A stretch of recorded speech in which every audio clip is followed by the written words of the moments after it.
तेज चमके माथे पर कुमकुम का मंगल टीका।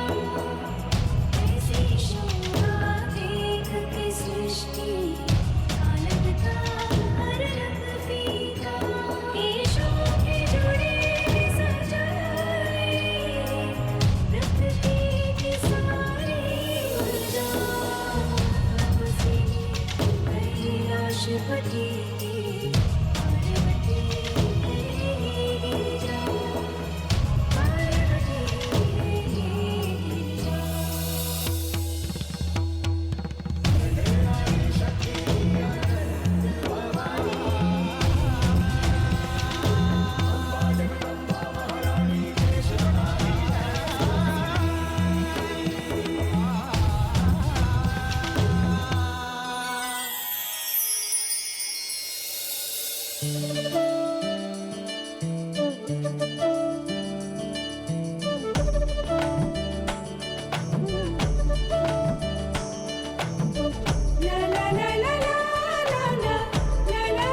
आप सभी शीघ्रता कीजिए, क्योंकि माँ के तैयार होकर यहाँ आने के पूर्व यहाँ सभी कार्य संपन्न हो जाने चाहिए, अन्यथा वो स्वयं इसी कार्य में लग जाएंगी।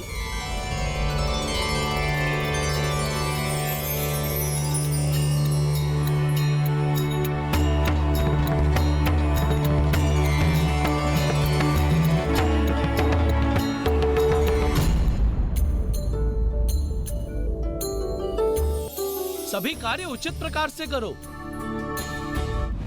प्रणाम गणेश जी। ओह नंदी जी, प्रणाम।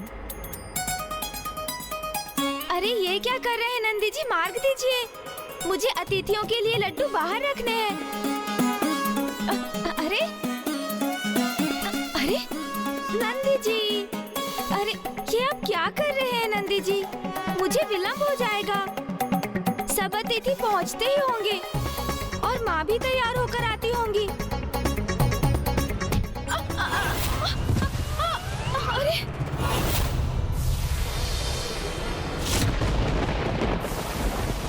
लीजिए, हो गया कल्याण। किंतु अब मैं ना दीपक गिरने दूंगा ना लड्डू, अन्यथा माँ के यहाँ आने के पूर्व सभी कार्य संपन्न नहीं हो सकेंगे।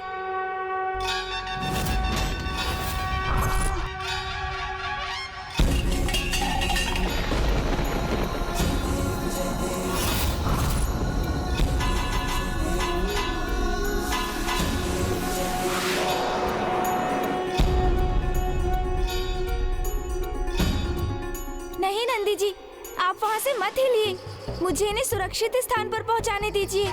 माँ के जन्म दिवस पर किसी भी प्रकार की अव्यवस्था नहीं होनी चाहिए। आज माँ के जन्म दिवस के उपलक्ष्य में कई अतिथिगण कैलाश की ओर आते होंगे।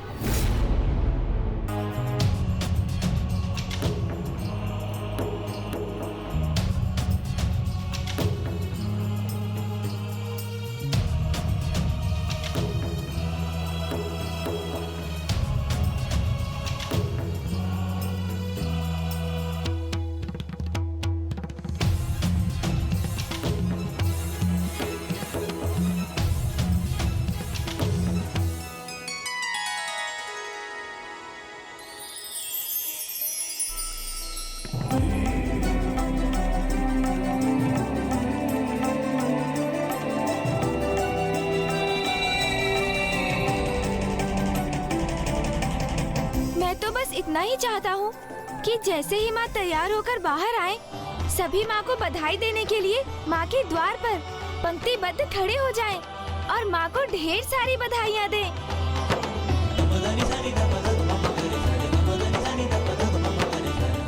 ये क्या, सभी देवगण भी माँ के जन्म दिवस पर भी सर्वप्रथम उन्हें बधाई देने के स्थान पर पिताश्री को ही प्रणाम करने के लिए पंक्ति में करबद्ध होकर खड़े हैं।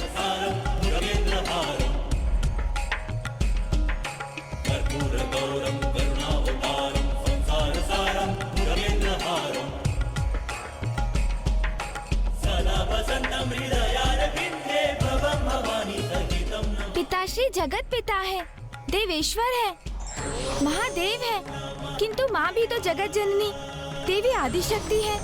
तो फिर सभी पिताश्री को उनसे अधिक महत्व क्यों दे रहे हैं? क्या कारण हो सकता है इसके पीछे? और माँ, वो भी पिताश्री की सेवा और पूजा को ही सर्वोपरि मानती है। दुर्गमासुर के वध के पूर्व भी उन्होंने 3 दिवसों के लिए पिताश्री की पूजा का प्रण लिया था। माँ संसार को अनेक विकट संकटों से रक्षित कर उसे संभालती है और पिताश्री तो अधिक समय ध्यानस्थ ही रहते हैं। फिर भी माँ एवं अन्य सभी पिताश्री को ही सर्वोच्च मानते हैं। जिस प्रकार सर्वप्रथम मेरी पूजा होने के पीछे एक कारण है, उसी प्रकार पिताश्री प्रभु महादेव के भी सर्वाधिक महत्वपूर्ण होने का भी कोई न कोई कारण तो अवश्य ही होगा।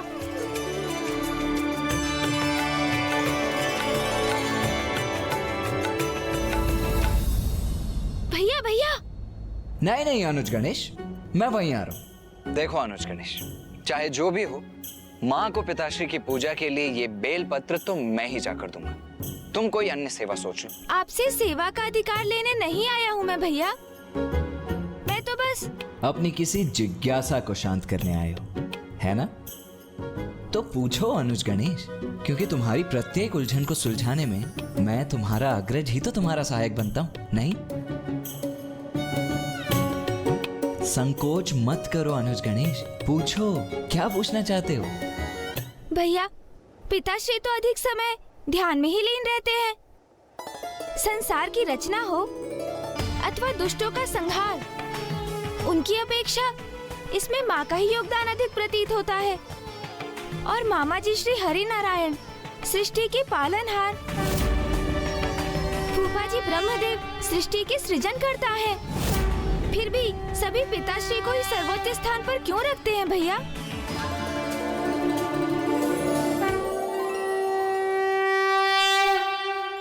नागेंद्रहाराय त्रिलोचनाय भस्मांग। आज तो बड़ी अभूतपूर्व जिज्ञासा जागृत हुई तुम्हारे भीतर अनुज गणेश, किंतु तुम चिंता मत करो, तुम्हारी ये जिज्ञासा भी मैं शांत करूंगा। अनुज गणेश, पिताश्री एक ही स्थान पर ध्यान में स्थित अवश्य दिखाई प्रतीत होते हैं, किंतु वहीं स्थित रहकर भी संसार के समस्त क्रियाकलापों के संचालक वही हैं। संसार के इस गूढ़ रहस्य को समझने के लिए सर्वप्रथम तुम्हें महाशिव तत्व को समझना होगा अनुज गणेश।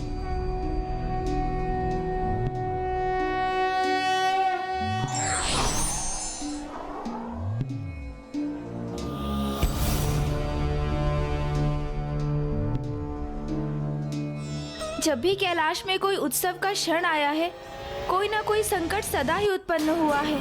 मेरे नामकरण के समय जो विघ्न मायावी रूप धरकर आया था, वो था दुष्ट सिंदूरा। माँ पिताश्री के पुनर्विवाह के समय भी विघ्न आया।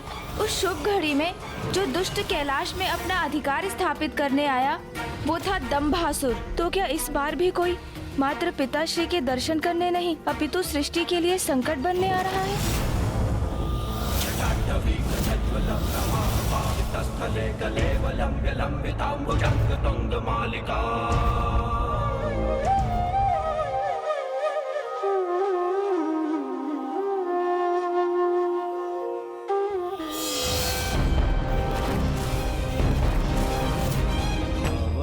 शर्वो रुद्रः पशुपतिरथो ग्रहसः महा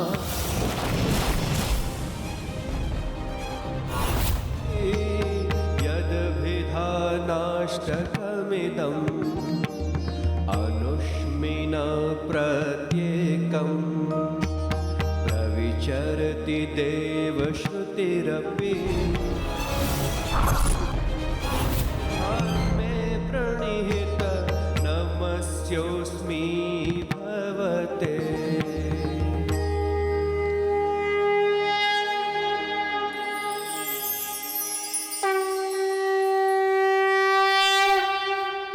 ॐ नमः शिवाय, ॐ नमः शिवाय, ॐ नमः शिवाय, ॐ नमः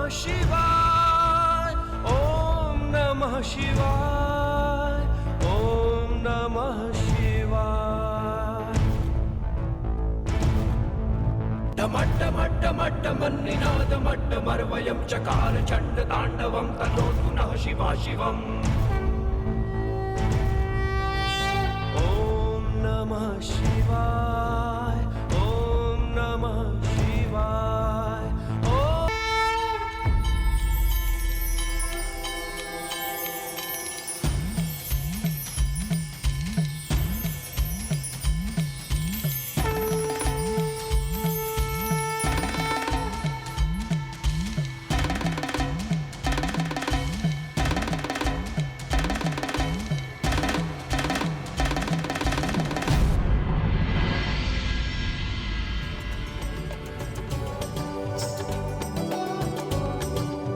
अनुज गणेश, मैंने अभी जिस स्रोत का उच्चारण किया उसके अनुसार शर, भव, रुद्र, उग्र, भीम, पशुपति, महादेव और ईशान जगत पिता शिव की अष्टमूर्तियां हैं।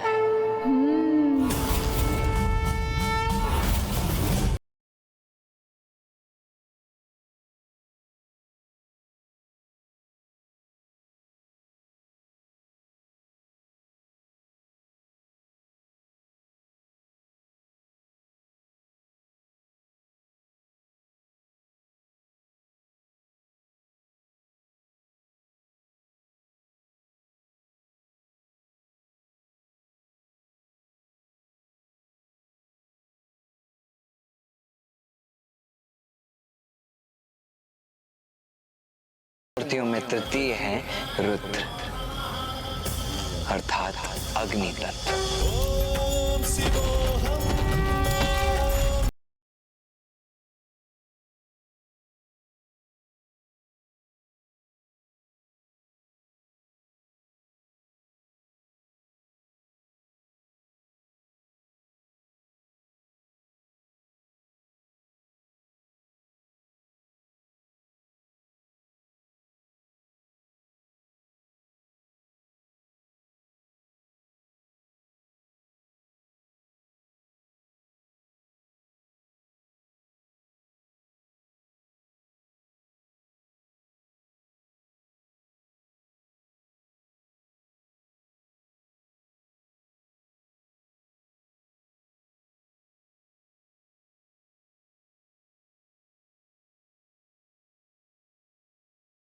महादेव, महादेव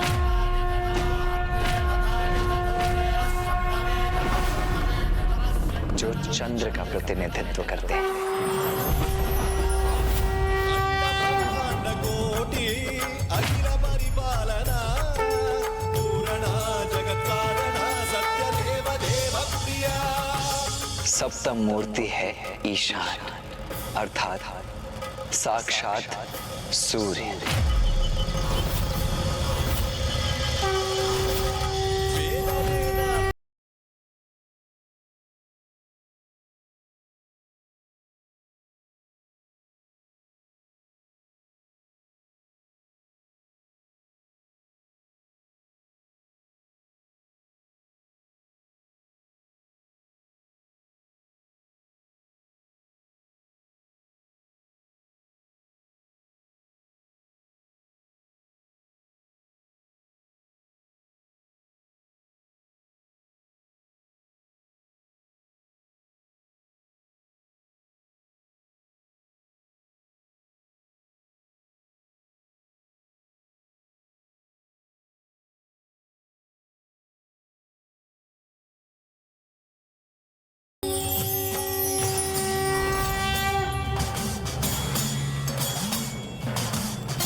अद्भुत तो तुम्हें तब प्रतीत होगा गणेश, जब तुम प्रभु शिव की महिमा को पूर्ण रूप से समझोगे। वो परम शक्ति, वो परम ऊर्जा जो सर्वव्यापी है, जो समस्त ब्रह्मांड का संचालन करती है, वो अपनी संपूर्ण स्थिरता में शिव ही तो है। और वही परम ऊर्जा गतिशील होकर अपने स्त्री रूप में मां पार्वती एवं पुरुष रूप में श्री हरि नारायण बनकर प्रकट होती है। अर्थात शिव ही सृजनकर्ता ब्रह्मदेव भी है और पालनहार श्री हरि नारायण भी। शिव ही परम ब्रह्म है। सभी जीवों की नियति उनके जन्म मरण के निर्धारक भी हैं।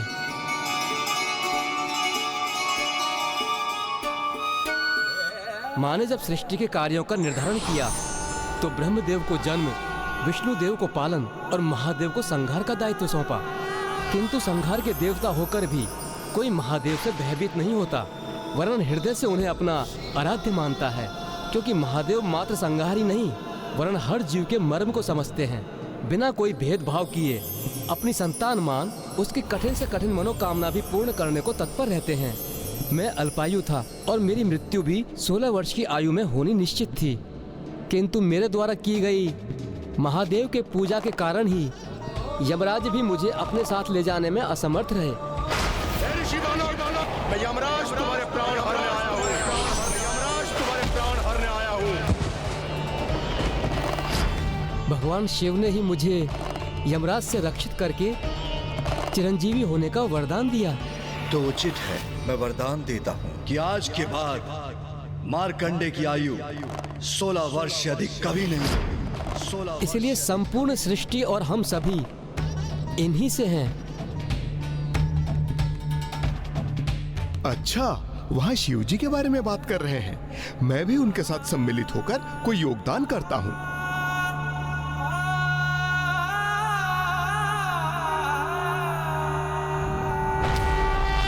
शिव अनंत हैं। ऐसे अनंत अमृत सरोवर हैं वो, जिनके कृपा रूपी अमृत का भंडार कभी क्षीण ही नहीं होता। उनके साकार रूप के प्रत्यक्ष दर्शन से तो हम कृतार्थ होते ही हैं, किंतु उनके जो निराकार स्वरूप हैं वही सर्वत्र व्याप्त हैं।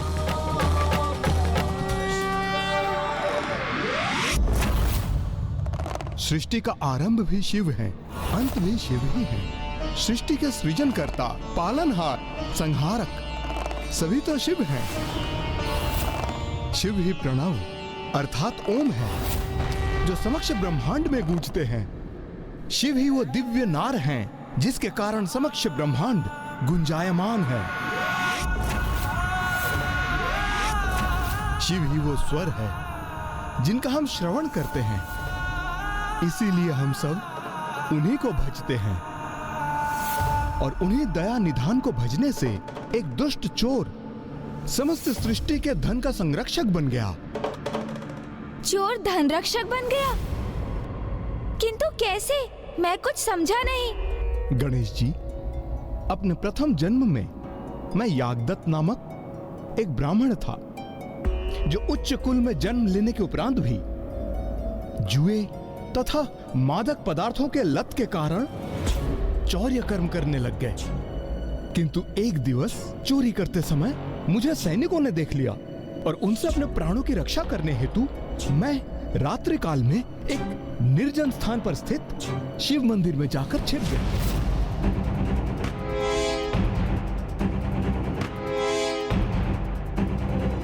कहाँ छिपूं?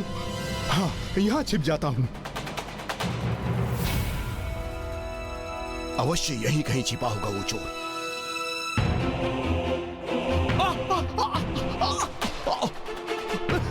ये सैनिक मुझे पकड़े ना पकड़े, यहाँ का ये भयानक घोर अंधकार ही मेरे मृत्यु का कारण बनेगा।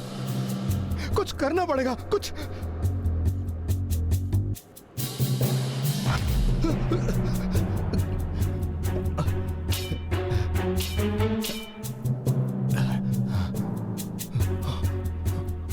अब तो मेरी बस एक ही इच्छा है